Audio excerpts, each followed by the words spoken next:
Oh, to be young again. Who doesn't remember being a crazy, wacky kid and organizing mass mob attacks on businesses and random strangers on site?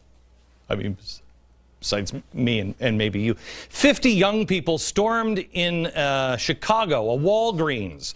They took bottled drinks, they took sandwiches, other items off the shelves as quickly as they can, and then they left.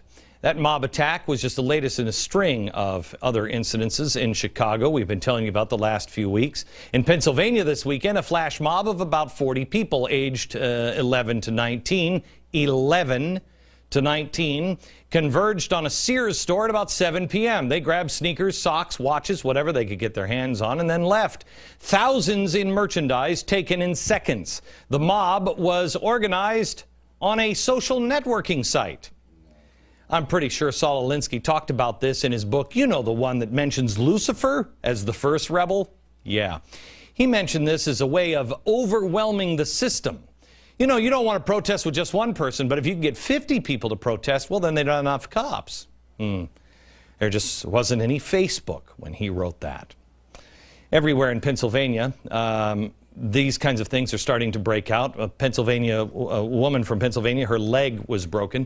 Several others were injured when a large teen mob of 30 or 40 men and women began assaulting pedestrians on Broad Street in downtown Philadelphia.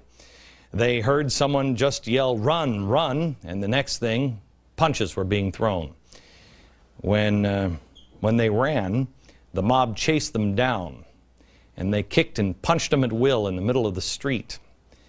And when they fell to the ground, they didn't stop. If it weren't for a few women in the group that suddenly had an attack of conscience that protected this other woman, it would have been much, much worse. In Washington, D.C. this weekend, there was a joyous celebration at a Caribbean festival. Who doesn't make... I mean, when you're listening to Bob Marley, who just doesn't want to do this? Really? I find it amazing that the left calls me and anybody on the right dangerous, yet it is the leftists who are urging the youth to get angry and take to the streets, as teen unemployment now stands at 25%. How's that hope and change working for you? Reminds me of Francis Fox Piven, quote, "So where are the angry crowds and the demonstrations and the sit-ins and the unruly mobs? Oh, Francis, you've worked so hard. You, I think, will see them soon." Oh, you already are. It's almost like they're giving out advice and people in the streets are taking it. If nothing is done, it will get worse. And it will begin to look like Europe. But isn't that the socialist progressive utopia? We need to be more like Europe.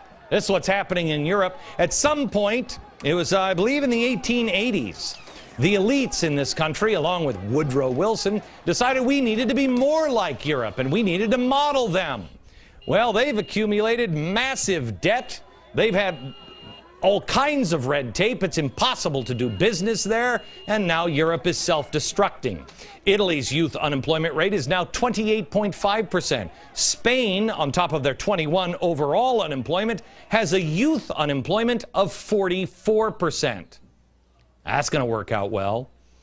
Now the states are forced into making cuts, and people are in the streets. But that sounds totally unlike what's happening here in America. Here in America, we're just chanting, "What does democracy look like?" Well, let me show you what democracy looks like. This is over in Egypt now. Oh, the home of the brave and land of the free. These are police cars that are going down the street over and over again. You compare this democracy with the way our democracy is looking in our streets. Oh, wait a minute, we're not a democracy. That's right, we're a republic. This is what democracy looks like.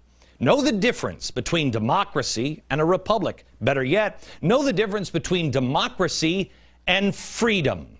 Because freedom can only come when you have responsibility. But that's not where we're headed. That's not where Europe is headed. That's not where the Middle East is headed. That's not where South America is headed, is it?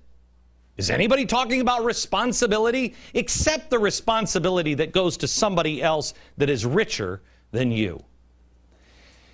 Let me go back to Egypt. Watch this. This is what's happening over the weekend. عايز اقول ان الديمقراطيه فكر ظلامي، مفيش على رؤوسنا بطح، فكر ظلامي رجعي متخلف. الحريات الموجوده في النظام الديمقراطي، حريه المراه، حريه التملك، حريه الشذوذ الجنسي، حريه شخصيه، حريه الراي والتعبير، يكفر بخالق الارض والسماوات، يزني ويزنى به. Oh. Isn't that horrible? It's just freedom, of course, leads to all crazy things like, you know, women and homosexuals buying a car or a house and going to the bank. That'd be crazy. America. Hello! When are you going to wake up? Maybe it's just me.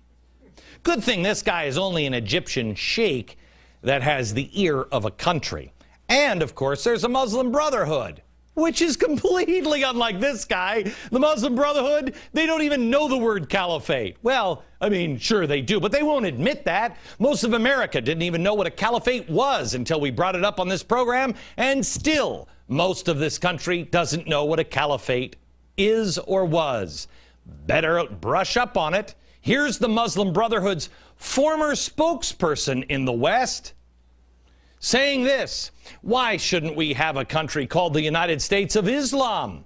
I propose that the Arab peoples who demonstrated for the sake of revolution take to the streets with a slogan, the Arab people wants to remove the borders between its countries. That's fantastic. Wait a minute.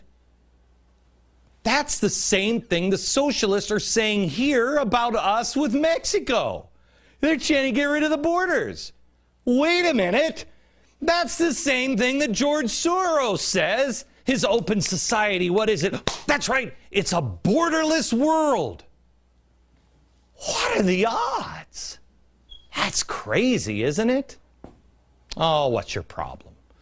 Oh, why do you hate Arabs so much? Why do you hate everybody who's different than you just so much? These are crazy. Of course, we've got them on videotape. We've got all the proof. That's crazy. Yeah, pay no attention to any of this. George Soros is a philanthropist.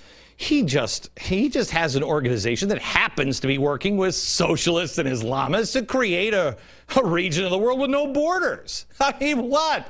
Nothing to see here, people. Move on. .org. Move on. Soros, by the way, has come out over the weekend and said that Europe is on the verge of collapse. A leopard never changes his spots. Do you, George? Seems to me we said you would do that. I believe in January we said, uh-oh, look out, because when he comes out and says, there's nothing left, that's usually when that fundamental transformation is right around the corner. By the way, he also said that now is the time to correct the fundamental flaws in the system. His idea, totally out of the box: more centralized power, more taxes, and more control on the banks. What? This is what democracy looks like. Yeah. Vlad the Impaler, is that you? I thought so. There's only 4 ways that this can end. Tonight, I will show them to you. Come on.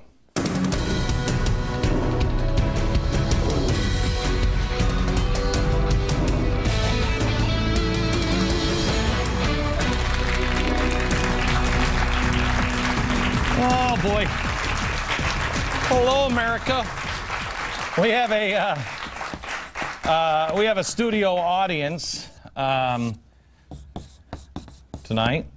I can't believe how many people actually want to come and watch the last 4 episodes of the show. Thank you for that. We do have only 4 shows left here on the Fox network, and we are grateful for every moment of airtime that we have been given, and I am truly grateful for all of the time that you have spent with us over the last 2 years. Thursday is our last broadcast. I want to stay in touch with you. Will you please go to glennbeck.com and find out the information of where I'll be, how we can remain in touch, and sign up for my free email newsletter. It's imperative that we stay in touch with each other. Last night, I was reading a story on zerohedge.com. I want to give you the basic gist of all of it.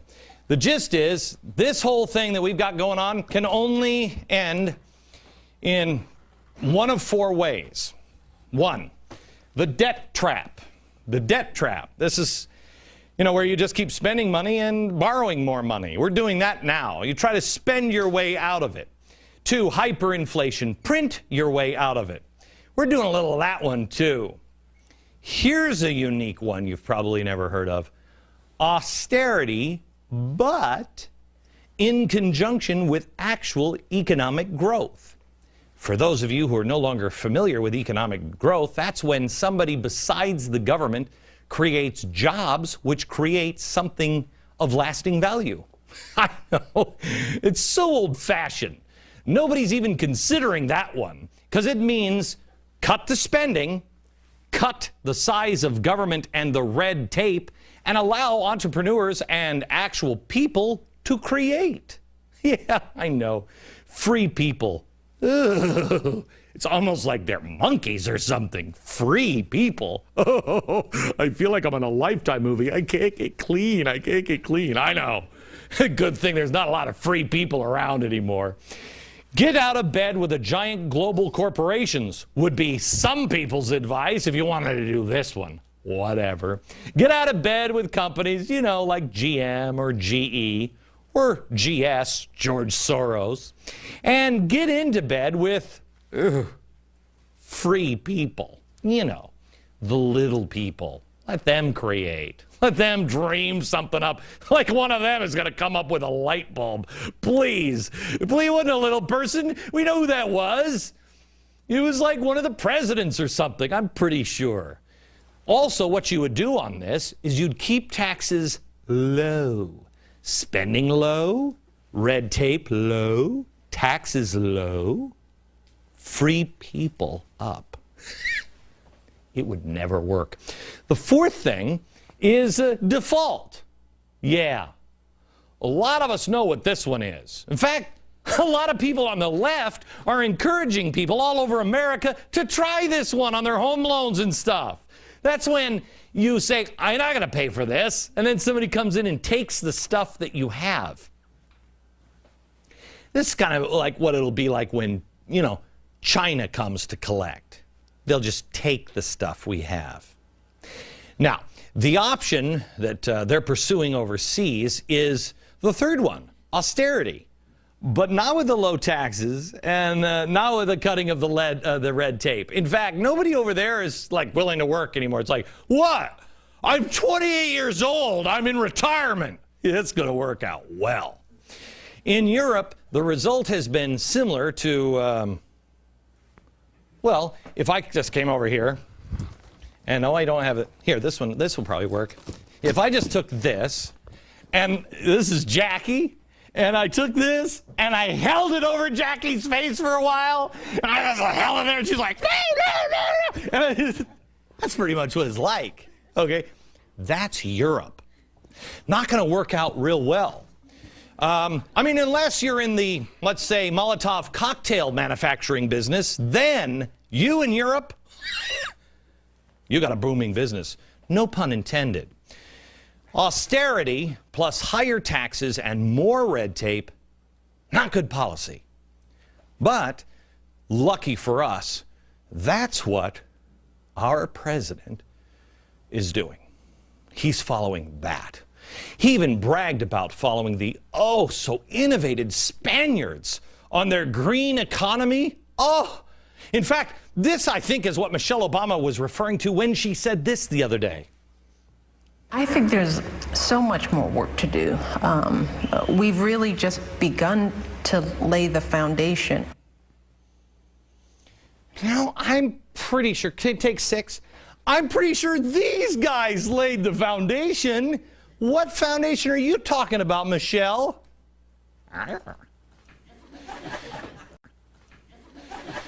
We do still have work to do here in America. We got to get up to 20% unemployment, huh? The Spaniards are beating us. But we'll also be totally green. This is a bizarre trend from the Obama administration, looking at a failed economic system to save our economy. But that's what we do now. We look at somebody who's making it miserable for everybody and we say, wait a minute, how did Romney do that up in Massachusetts? Because I got to get me some of that. That's how we modeled Obamacare after the failure that is Romneycare. I was going to say call me crazy, but everybody in the media has, so it wouldn't be anything new. Call me a thinker. It's crazy. It's off the top of my head. But why wouldn't you try things that are actually working? Hear me out. I know. You're like, Glenn Beck, what are you? Yeah. Obama said he wasn't an ideologue. He was a pragmatist. If that's true, shouldn't he be on the phone with almost anybody in Texas? Wouldn't he just be random dialing numbers in Texas? Hello, Texas here. Yeah, could you tell us what you're doing? Because it seems to be working. Texas right now is creating half the jobs, or darn near half the jobs. Texas job creation, 237,000 jobs. Other 49 states, 259,000. Got it? Now, I'm not a brilliant Harvard pragmatist, smartest president ever. Forget Jefferson. He was a slave owner. Forget about him. No, this guy, he's so smart. He's insisting that we be more like Europeans. Well, the good news is we are. We are racking up the debt. But now they're cloaking it as something new here in America. Why? Now it's the American dream. No, it's the European dream. And it's not working out. May I ask again, why not look to those things that work? Maybe it's because the elites can't possibly learn from anything in those flyover states. You know, all those people with the low-sloping foreheads, Neanderthals. I'm telling you, Lovey, they are. That was David Carr, his quote from the New York Times. He said that this weekend. Low-sloping foreheads, the people in the middle of the country. Oh, that's so nice of you.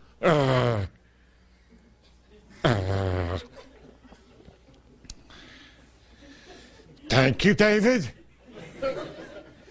Now, here's how the elites at MSNBC reacted to a recent speech Given from my favorite governor, Rick Perry. Watch. Here they are, NBC. This comes, after Perry got a huge response. Now, I watched this. I felt like an alien watching this from the audience. You felt like an alien? I did. I felt like an alien. What do you mean? You know, I think I saw this guy on Broadway. Now, this is after the clip they played right before this is Perry saying, we have to get back to the entrepreneur. Yeah. No surprise there that they would consider somebody from the middle of the country an alien creature that they can't relate to. They went on to say that, but Texas has a big debt. Yeah. Now, I'm surprised that the folks over at MSNBC would be, acting so concerned about the financial status of a state. Now, I'm no fan of debt, but there has to be a little bit of debt. I mean, maybe not. If you can do it, God bless you. Every state has it. But Forbes magazine has just done a special on debt. And I read, all of the short words in it. They did an interesting analysis of the debt of every state. And they found that Texas has the fourth best overall situation in the entire country, behind Nebraska, New Hampshire, and Utah. Maybe we should look at those states. What are they doing right? The debt MSNBC is so concerned about in Texas is 1/6 of the amount of debt that the state that they're broadcasting from, New York, has. That's true even though New York has some of the highest taxes in America. And Texas has no state income tax, something I've been thinking an awful lot about lately. Well, let's all think about no state income tax for a while. Can you feel the love tonight? Okay. Texas has 1/6 of the debt per capita of New York, 1/7 of New Jersey, 1/8 of Massachusetts, 1/9 of Connecticut. Texas also has pension obligations that are less than half of New Jersey and Connecticut, and 1/3 of that huge, enormous state called Rhode Island. Yes, And let's not forget that last month, S&P gave Texas government bonds a AA+ rating. They said the state's economy will likely recover quicker than other states. Texas, by the way, is now the second largest economy, passing, you guessed it, MSNBC, New York. It's one of the 3 biggest gains in economic size of any state in America over the last 50 years. Not to mention from 2008 to 2010, again, the whole job thing, while California was losing 1.2 million jobs. We should be more like California, don't you think? Remember these things. When you hear Barack Obama take credit for all the jobs he created, just remember these things. There was one state run by policies that are in complete disagreement with this president that created a lot of the jobs. I'm going to introduce you to somebody who kind of knows it, but you might feel like an alien. Next. It's one of our last 4 shows here on Fox. On Thursday, it is our final episode. Make sure you join us this week, and thank you for watching. Rick Perry, who is the governor of Texas, joins me now, and we have questions for you, Rick. You say you're creating jobs. Can the government actually create jobs, sir? Actually, what a government can do can create an environment where those jobs can be created. Government doesn't create any jobs. They can actually run jobs away. Ask the folks in Illinois. Okay, now you don't have a state legislature. How does your state legislature work? Well, it meets every other year for 140 days, which we just finished that about 27 days ago, and they didn't finish all of the business at hand. So hopefully day after tomorrow they will have finished up the session and go home and live under the laws that they helped create. By the way, one of those, loser pay, in the continual reform of our legal system will make Texas even more competitive to those people that want to live outside of the fear of frivolous lawsuits. Who are those alien life forms? Rick, a Time magazine report says that you're just the master at the theater of job poaching from other states. In other words, you're just hurting all of the other states. Actually, that's what our founding fathers had in mind with the 10th Amendment. They said, you guys go out there and compete. Whoever can put the best environment together, the tax structure that you're most comfortable with, a regulatory climate that is fair and predictable, a legal system that doesn't allow for oversuing, and accountable public schools so that there's a skilled workforce, and then let's see where everybody wants to live. And over the last decade, Texas has won that contest pretty much, not even a close second. Yeah, well, I don't know who these founders are of who you speak, but I have to tell you, you're just poaching jobs. Like, for instance, all you're doing is you're saying to people, let's say my business. Probably by the end of the year, I'll have 150 employees. We had 10, I think, a couple of years ago. If I went to you and I said, Rick, on the QT, I'll move my company to Texas, but I need you to give me zero income tax. You see what I'm saying, Rick? And then you'd say, I think we can work with you. See, it's dirty guys like you. Oh, wait a minute. You don't have a state income tax. I have this theory. Right. I have this theory, Rick, that you are going to become. I mean, this is Texas. You are going to become a real problem in America because you are going to be. They're going to say that you are hurting states like California that's already just trying to keep its head above water. You're hurting New York City because people are leaving New York City. All over the country they're leaving to come to Texas. So you're hurting them.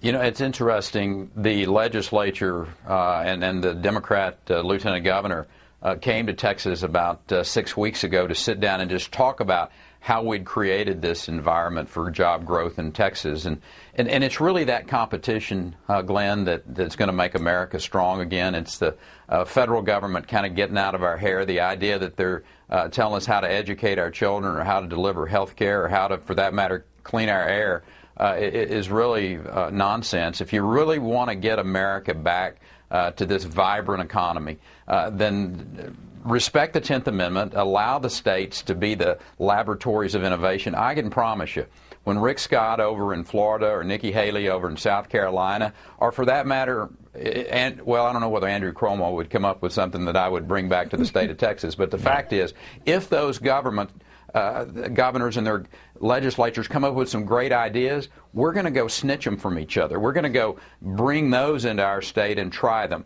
It's how our founding fathers actually foresaw the country being competitive. So, you know, Washington just kind of let us come up with the great ideas. You all take care of our military, defend our borders.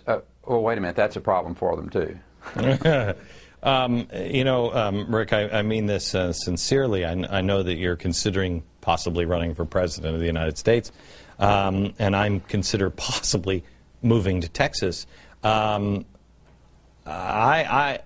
don't know who your lieutenant governor is, but I'm thinking that we're not going to let you leave Texas. I mean, I could run for governor of Texas. I'm just saying. That's an idea. It's a really crappy, bad idea. Let me tell you this one. Let me ask you this one. Talk about creating some alien Oh, looks. yeah. Oh, yeah. Oh, I'd make MSNBC's head explode. It'd be great. The 95-year-old woman on the TSA, let me change topics with you. 95-year-old woman that was frisked at the airport, told that she's dying of cancer, she's in a wheelchair. They told her to take her diaper off, her adult diaper, so she could, it's humiliating. AFL-CIO gets the contract, gets to be able to, they're going to organize the airport workers. You guys in Texas tried to stand against all of this stuff, and they said, we'll make sure that no plane ever flies into Texas. How can a state actually fight back? It's actually interesting. We introduced legislation during the regular session, and then I put it back on the call for this session. And it was the threat of that legislation.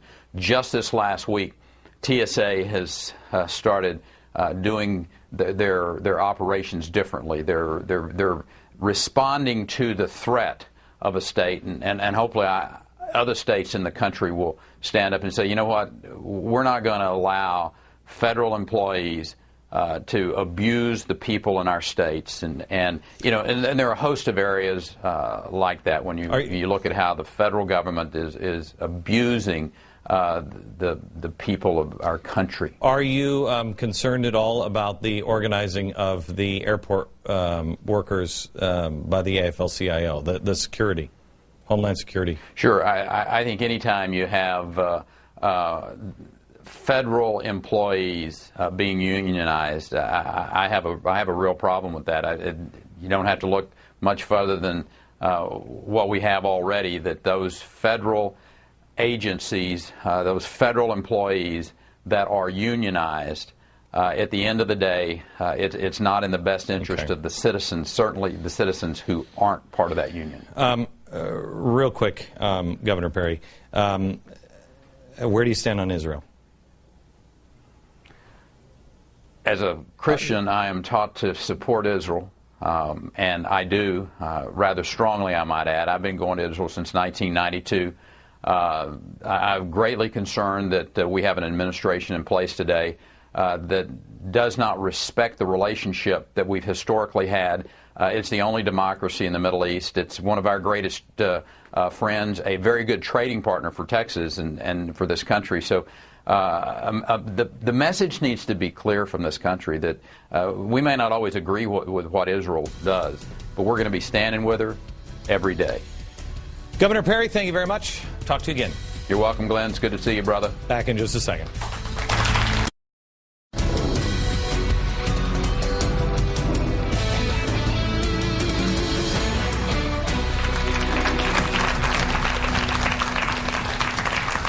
Welcome back to New York. This is one of the last 4 episodes of this program, and we thank you for watching. I invite you to go to glennbeck.com right now and find out how we can stay in touch with each other and where I will be in the coming days and weeks and months. And I invite you to go there now, glennbeck.com. Last episode is this Thursday night. All right. I started paying attention to Ron Paul, I don't know, before the crash. And during the last election, I thought he was nuts on a lot of things. I still think he's wrong on a few things, but I don't think he's nuts. He is, it's taken one of the worst stretches for the economy in American history to get people to finally pay attention to him. He has been ahead on the economy. He has attempted to audit the Fed now 9 times. They operate in complete darkness. We had somebody on, Rick Santorum, on last week, and I asked him, shut down the Fed, and he said, well, I wouldn't. Really? Shut them down. They have no idea what they're doing. It kind of makes you look at things and wondering why we're into regulation about absolutely everything except the Fed. Not that I want to regulate the Fed, I want to get rid of them, but that's a different story. He understands this probably better than anyone else. He is now in Des Moines, Iowa, Republican presidential candidate, Texas Congressman Ron Paul. Congressman, how are you, sir? Doing well, thank you, Glenn. I've said that this today is going to end in one of 4 ways, and the one way that it could end is with renewed prosperity, but it would go through austerity.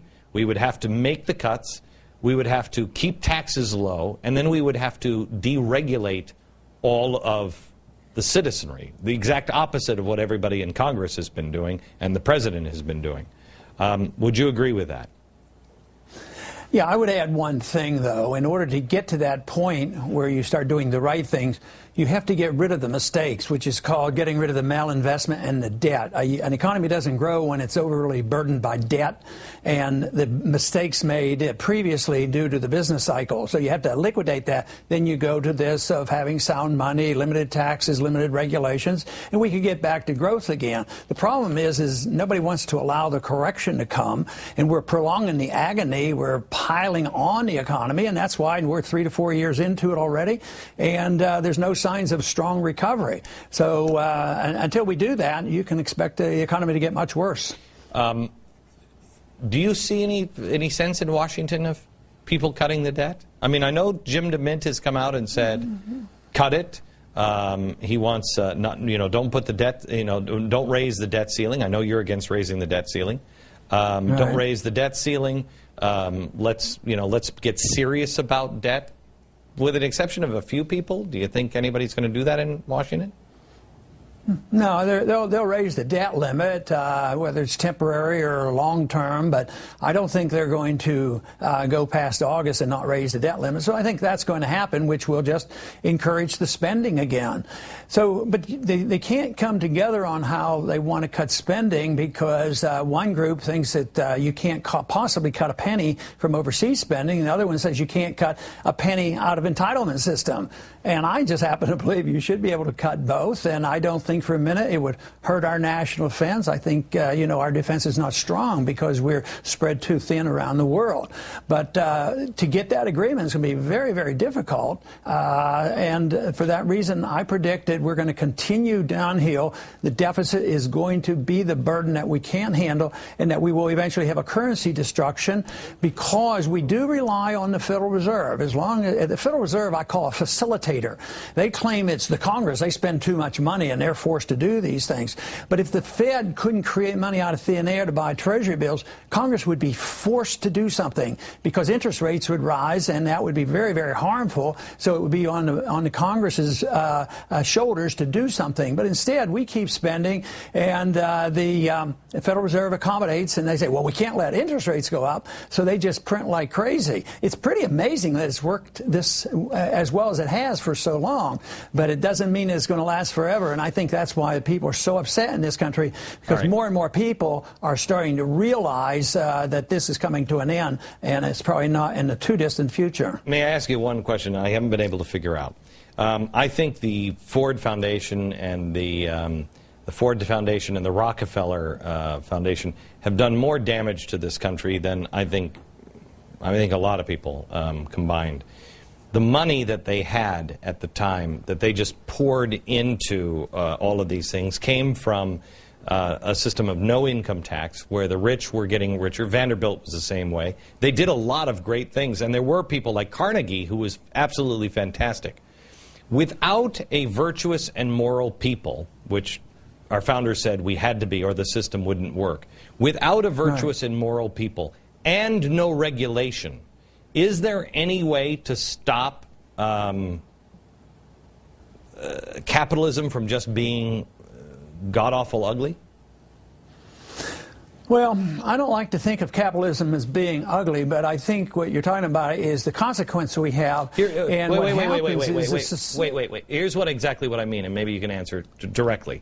What I mean is what de Tocqueville talked about, that there would be people that would become so rich that they would kick the doors closed for others. Soros is doing it now. He's kicking the door closed for other people.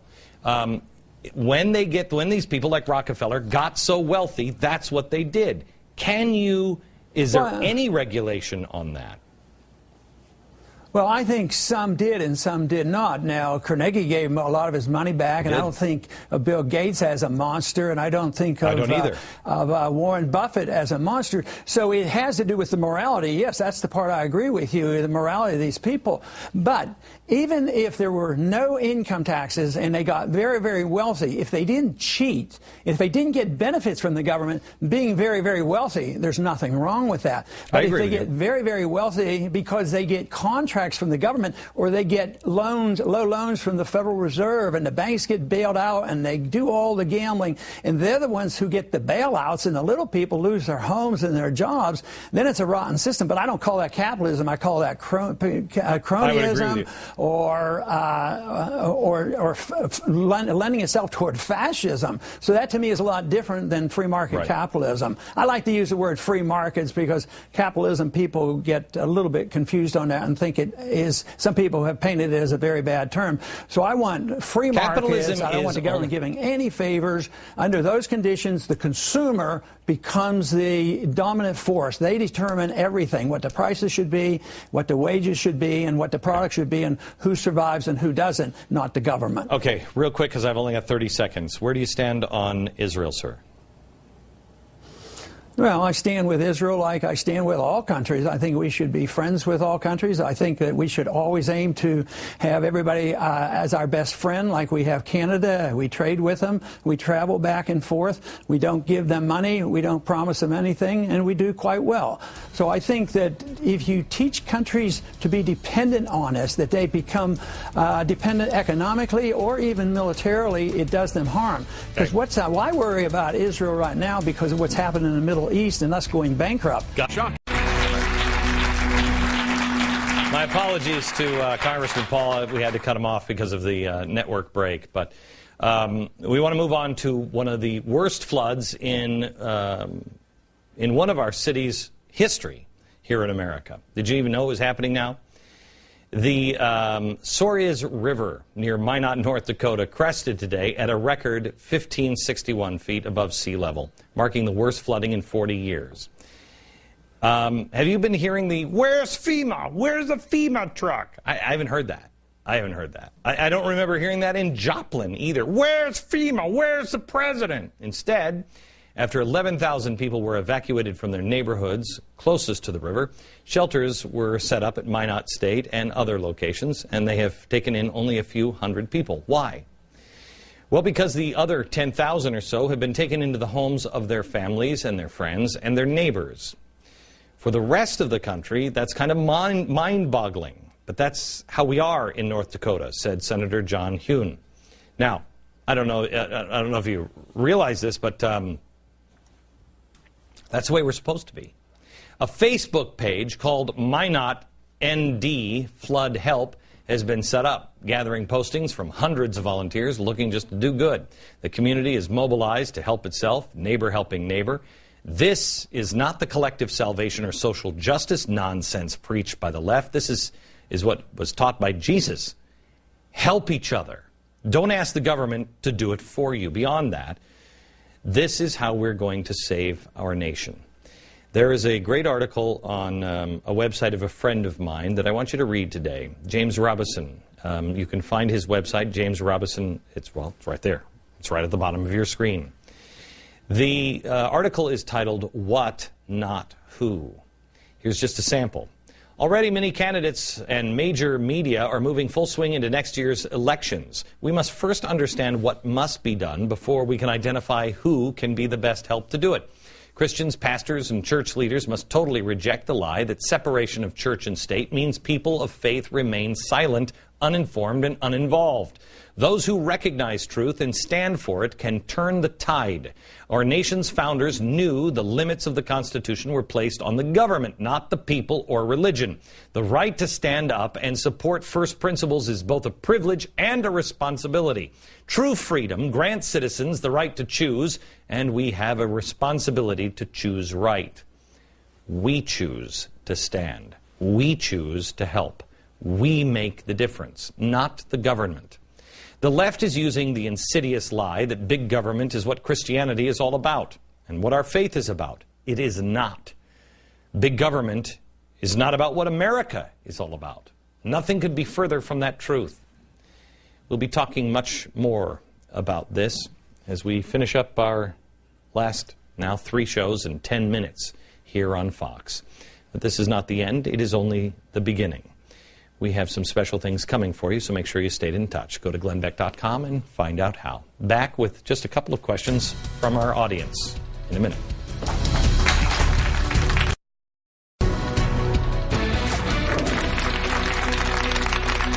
I just want to do this is one of the last 3 audiences that we'll have here at Fox, and I just wanted to spend a couple of minutes taking questions on anything. Yeah, your name is Randy. Randy. Restoring courage in reference to Americans. If you had to pick one word, what courage do they need to restore? Well, it's a hyphenated word. Self-reliance. You need to believe in yourself. That you make the difference. And know why. Yeah, somebody gave me some great advice once when I was actually 16 and I just got into radio. And he said, fools break the rules. He said, however, once you truly understand why the rules are created, then you can break them. And then it puts you in a different category if you know why you're breaking the rules. Just to be rebellious, just to say, I'm self-reliant, and you don't really mean it because you don't really even understand what that means, you're a fool. We have to have the courage to look at ourselves and say, where am I not self-reliant? What am I not doing? What do I not know? How many people learned about history, stuff you never knew, because I did in the last 2 years, stuff I never dreamt I didn't know. You don't know what you don't know. So we have to become self-reliant in all ways. And that takes a lot of courage. A lot of courage. Sandy. I send out CDs, DVDs. Hang on, go ahead. I send out CDs, DVDs to people, emails. I send them your web all the time. Yep. Got prayer groups going. We're praying for our country. But like, there's something else I feel like I'm supposed to be doing. I mean, it's like that's up for you to figure out what that is. But I mean, you just don't give up. That's the thing. People get frustrated right before you win. The guy who's Joshua Charles, he wrote a book with me, Original Argument. #1 New York Times bestseller this week. Coincidence? You decide. The week that CNN comes out with Fareed Zakaria that says the Constitution should be rewritten, and Time magazine comes out and says the Constitution isn't even relevant anymore, we come out with a book, and it's the #1 New York Times bestseller on the original argument. What was the Federalist argument all about for the Constitution? I think that's divine providence myself. But he almost gave up. He came this close to giving up, trying to get that manuscript to me. Just before you win, you give up. Don't give up. That's the key that we all have to do, because we're, just before Washington crossed the Delaware, they were going to turn and run, but it was Thomas Paine who wrote, "These are the times that try men's souls," because the whole country, Congress had already fled. They were ready to run and cave, and they didn't. He crossed the Delaware. He beats the Hessians, and the rest is America. Back in a second.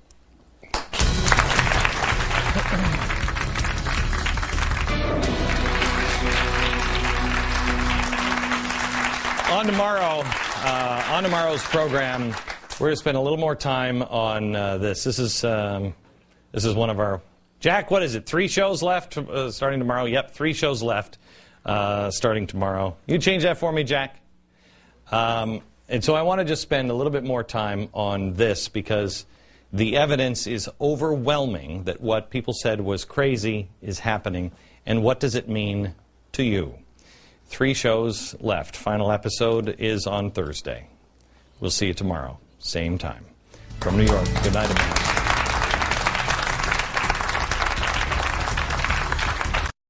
Democracy looks like. This is over in Egypt now. Oh, the home of the brave and land of the free. These are police cars that are going down the street over and over again. You compare this democracy with the way our democracy is looking in our streets. Oh, wait a minute, we're not a democracy. That's right, we're a republic. This is what democracy looks like. Know the difference between democracy and a republic. Better yet, know the difference between democracy and freedom.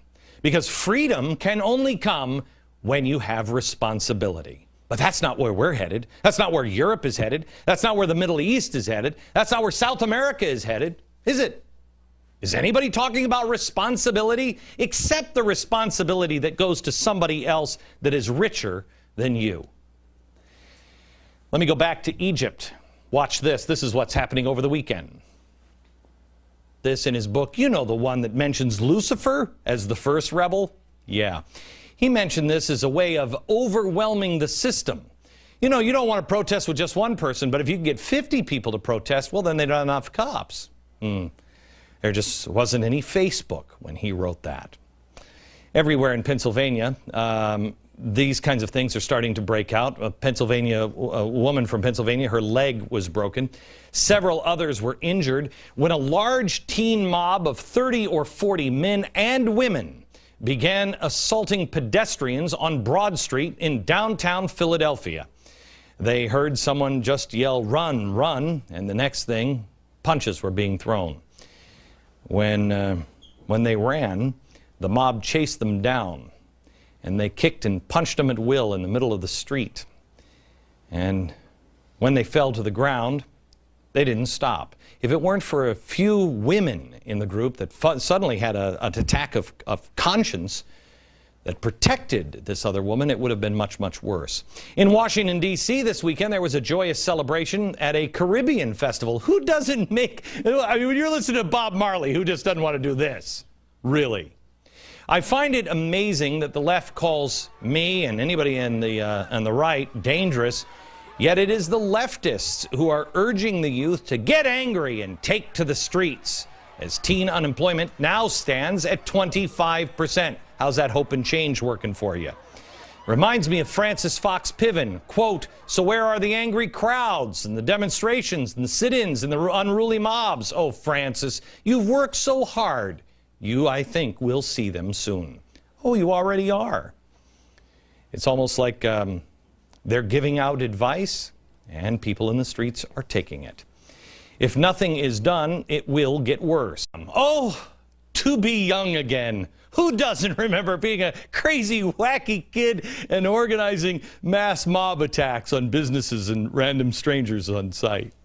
I mean, besides me and maybe you. 50 young people stormed in Chicago, a Walgreens. They took bottled drinks, they took sandwiches, other items off the shelves as quickly as they can, and then they left.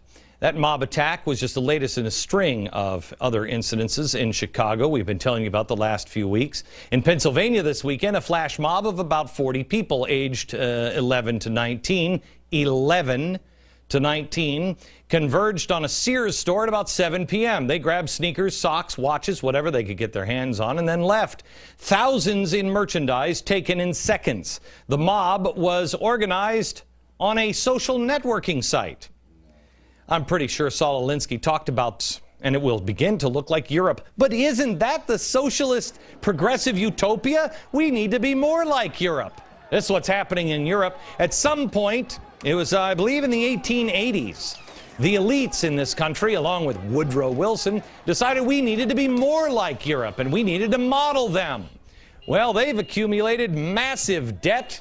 They've had all kinds of red tape. It's impossible to do business there, and now Europe is self-destructing.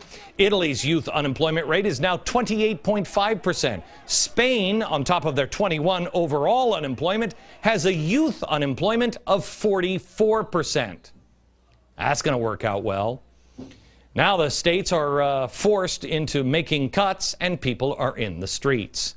But that sounds totally unlike what's happening here in America. Here in America, we're just chanting, what does democracy look like? Well, let me show you